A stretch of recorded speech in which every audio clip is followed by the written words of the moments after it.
El título de esta intervención sobre el concepto de género, ¿no? Y en realidad dice comprendiendo el concepto de género y la idea que yo, o las reflexiones que quiero comentarles es un poco una selección de algunas ideas feministas o unas ideas que provienen de los estudios de género para un poco hacernos de una idea general en este breve tiempo, ¿no?, que tenemos. Entonces, siguiendo el espíritu de estas jornadas, mi intervención sobre el género se plantea en respuesta al contexto crítico en el que estamos, que es justamente el que ha comentado Angélica, ¿no? Entonces, intentaré relacionar algunos aportes académicos feministas y de los estudios de género a la luz de los problemas que enfrentamos en la actualidad. Cuando me refiero a un contexto crítico, no solo me estoy refiriendo a nuestro país, sino a lo que se vive en toda la región, ¿no? Vemos cómo se fortalece un movimiento de derecha conservadora, unificado en torno a su rechazo al género y a la sexualidad no reproductiva, el cual pretende borrar décadas de luchas, investigaciones y evidencia en torno al carácter social, cultural e histórico de nuestra constitución como seres humanos. Este movimiento aboga entonces por una comprensión altamente rebatida desde mediados del siglo pasado, que es el determinismo biológico, ¿no?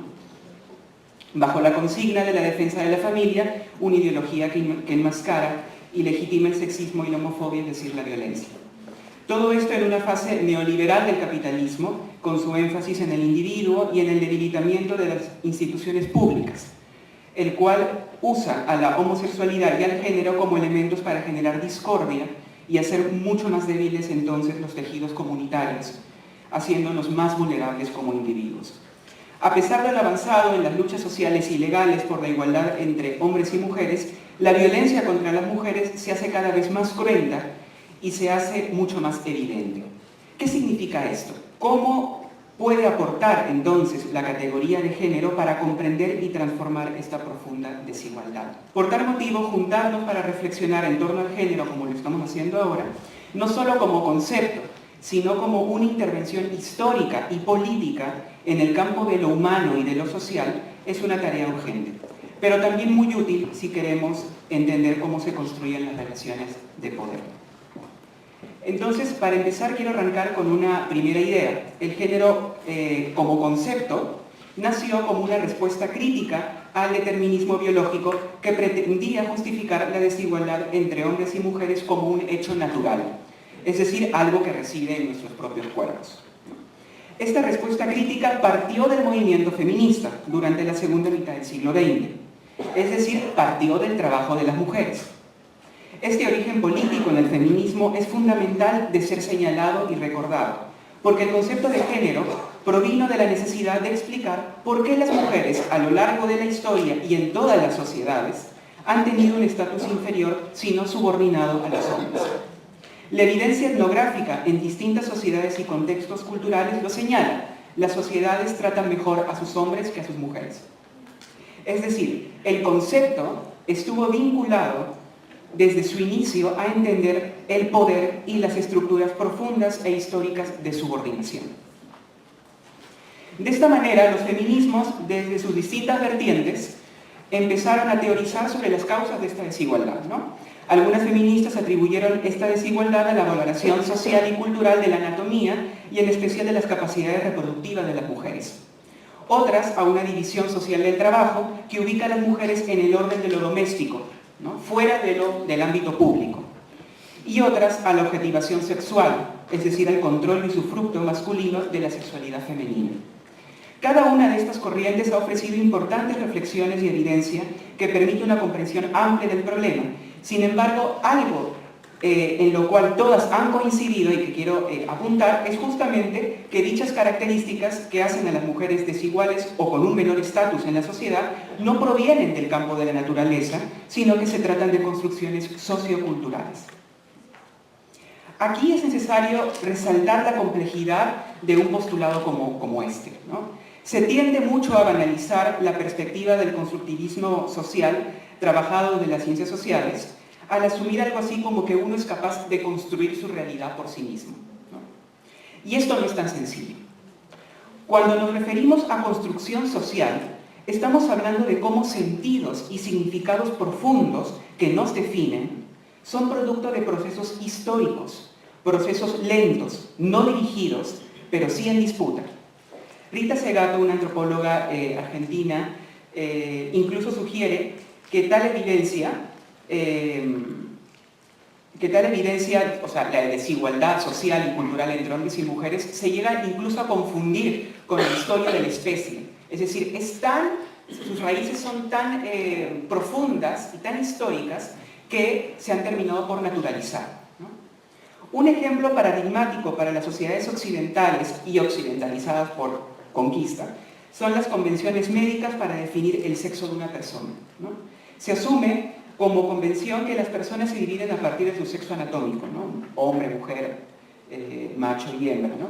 Sin embargo, las personas nacidas con sexos ambiguos para el estándar médico desafían el binomio occidental que encasilla la carne en dos. La constitución biológica y anatómica de las características sexuales, tal como la evidencia de investigación, es múltiple, ¿no? Así, la ciencia médica ha sido un discurso y una institución que ha contribuido a instaurar como normalidad el hecho de la anatomía dicotómica. Para que esto haya sucedido, de hecho, no es que un grupo de médicos se le ocurrió y de pronto la historia cambió, ¿no? Sino por el contrario, lo que intento mostrar con este ejemplo es que las convenciones sociales que normalmente usamos en la vida cotidiana son producto de un proceso acumulativo de sedimentación de significados. En otras sociedades estudiadas por la antropología existen otros rituales que definen el carácter masculino o femenino de un individuo, ¿no? Y no necesariamente tienen que ver con el criterio de la genitalidad. Sin embargo, la evidencia transcultural, y esto es importante, nos muestra que todas las sociedades manejan conceptos diferenciados para lo masculino y lo femenino, las cuales norman y ordenan las relaciones sociales. Hablar del género, entonces, como construcción sociocultural de las diferencias anatómicas ha generado una profusión de estudios sociológicos, históricos y antropológicos sobre los roles de las mujeres y también de los hombres. ¿Qué es lo que hacen las mujeres con los hombres en la sociedad? Más o menos esa es como la pregunta, ¿no?, que han guiado muchas de estas investigaciones. Esta es una beta descriptiva del concepto, ¿no?, que ha permitido acopiar vasta evidencia empírica sobre las diferencias de género en las sociedades y en la historia. Y es quizás la aproximación más común que se tiene del concepto. La aproximación sobre el género como una construcción sociocultural ha permitido también el desarrollo de estudios en torno a las identidades de género, ¿no?, es decir, cómo los individuos viven su género en intersección con otros ejes, ¿no?, como la clase, la raza, la sexualidad, la etnia, pero también la generación, el acceso a la educación, entre otros. Este punto sobre la identidad de género lo va a abordar con más detalle Jimena. El segundo punto que yo quería plantearles, porque hemos hablado ahorita sobre esta aproximación más de la construcción sociocultural del género, ¿no?, o el género como una construcción sociocultural, pero ahora les quisiera hablar sobre otra aproximación, que es el género como gramática del poder.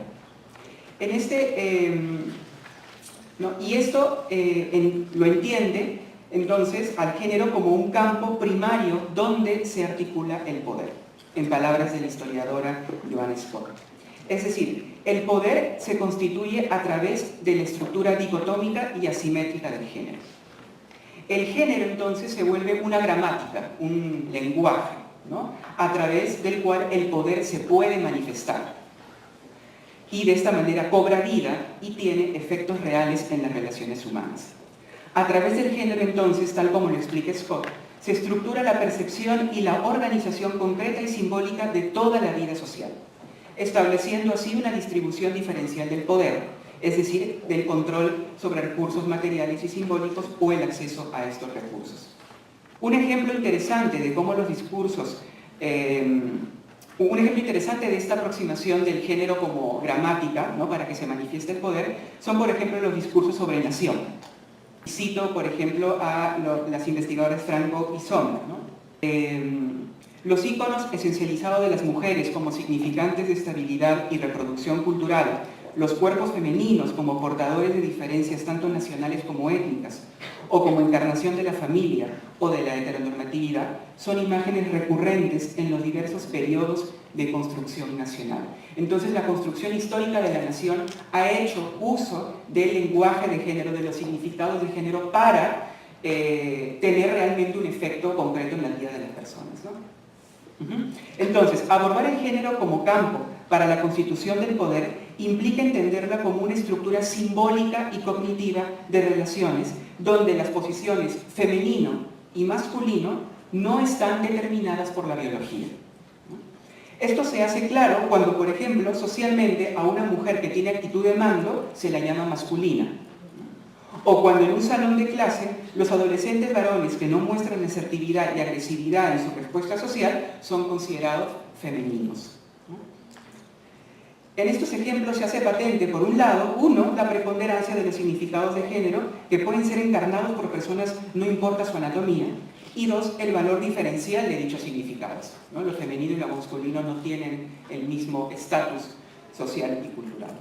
Los significados atribuidos entonces a lo masculino y femenino no solo influyen en las relaciones interpersonales, sino que también impregnan procesos históricos y ponen de manifiesto la función legitimadora del poder que tiene el género. Por ejemplo, son bastante ilustrativas las metáforas de colonización, ¿no? Que asocian la virginidad con territorios por invadir, en donde se hace evidente entonces que lo femenino se entiende como un valor para ser apropiado y lo masculino como una voluntad rapiñadora. Segato al respecto ofrece un análisis muy interesante sobre cómo los mitos presentes en las distintas sociedades ofrecen esquemas sedimentados en la cultura, ¿no? A través de las cuales se fijan posiciones para lo femenino y para lo masculino. Estos ejemplos sirven para considerar que el género como categoría analítica no es propiamente del orden de lo perceptible, ¿no? Y de lo individual, sino de lo simbólico y lo cognitivo. Es decir, las estructuras simbólicas no pueden ser observadas tan fácilmente, ¿no? Pero sí analizadas a través de un análisis discursivo del poder. Y así cualquier análisis sobre la equidad o igualdad de género que intente esquivar el orden simbólico, a través del cual se organizan los significados que atribuimos a la realidad, no es completo y ciertamente pueden ser incluso contraproducentes para una verdadera transformación social. Por ejemplo, me parecía simpático, curioso, que los voceros del movimiento de derecha conservadora, ¿no? Que se oponen al género y quieren sacar género de todas las leyes y la normativa en el país, en sus declaraciones públicas aseguran estar de acuerdo con la igualdad de oportunidades en hombres y mujeres, pero no con la ideología de género. Entonces es como muy interesante esta diferenciación, ¿no? Entonces, ¿qué puede significar esta oposición, ¿no? ¿Un solo rechazo a la palabra? O más bien, como me inclino a pensar, es un rechazo a lo que entraña el concepto de género, que implica un abordaje cultural, simbólico y de poder sobre la diferencia. Entonces, su preferencia revela una clara separación entre el orden social, como aquello que puede ser percibido, del orden simbólico, de estas estructuras cognitivas, ¿no? De poder. Entonces, así vale la pena preguntarse, ¿se puede lograr transformaciones sociales profundas en las relaciones entre hombres y mujeres sin que ello implique un análisis continuo de los significados asimétricos con los que ordenamos la realidad? Si solo se trata de un tema de oportunidades entre hombres y mujeres, ¿por qué en una época con mayor avances, por ejemplo, en el tema, y mayor reconocimiento de derechos, las mujeres mueren por ser mujeres? Podemos asumir entonces la violencia contra las mujeres como un ejemplo paradigmático de cómo se organiza el poder en función al género. Y cómo entonces cómo se vuelve necesario un análisis que despegue de lo perceptible, ¿no? Para adentrarse en la densidad simbólica. Lo que comúnmente se llama como violencia psicológica, es decir, todo lo que no es violencia física, Rita Segato la llama violencia moral, ¿no? Para hacer énfasis en que en este tipo de violencia se pone de manifiesto es la reproducción de la costumbre, la naturalización de la agresión y la producción continua de un estatus diferenciado. Entonces, a la luz de un Congreso, ¿no?, cooptado por la derecha conservadora, es importante de considerar el rol pedagógico que tienen las acciones de poder. El poder no solo se ejerce, sino también enseña, alecciona, ¿no? La sujeción de las mujeres por sí misma pareciera que no tiene sentido, no tiene lógica práctica para el Estado. Sin embargo, sí tiene efectividad simbólica. ¿Por qué le interesaría al fujimorismo, por ejemplo, boicotear una ley que busca la equidad en el empleo entre hombres y mujeres, como sucedió hace días? ¿Por qué votar en contra de una ley que considera el feminicidio y los crímenes de odio por orientación sexual e identidad de género? Se tratan de mensajes, ¿no?, a través de los cuales se consolida el poder político mediante la subordinación de las mujeres y de la homofobia. Y esto lo hacen a través de un instrumento simbólico, que es la ley. Finalmente, en un encuentro sobre derechos humanos como en el que estamos, el concepto de género aporta entonces en varios aspectos a la definición de lo humano y la definición de justicia, ¿no? Tal como he intentado mostrar aquí, lo humano no existe sin el lenguaje, no existe sin la cultura, no existe sin sociedad, ¿no? Y lo social y lo cultural tiene un sustrato siempre simbólico que organiza significados, posiciones diferenciadas, y por esto un concepto analítico como el género ayuda a comprenderlo. Por otro lado, no hay manera de entender la justicia o la igualdad sin un análisis de poder, y cómo éste opera a través del género, ya sea en un plano interpersonal, pero también en una dimensión social, es imprescindible de tenerlo en cuenta para la transformación social.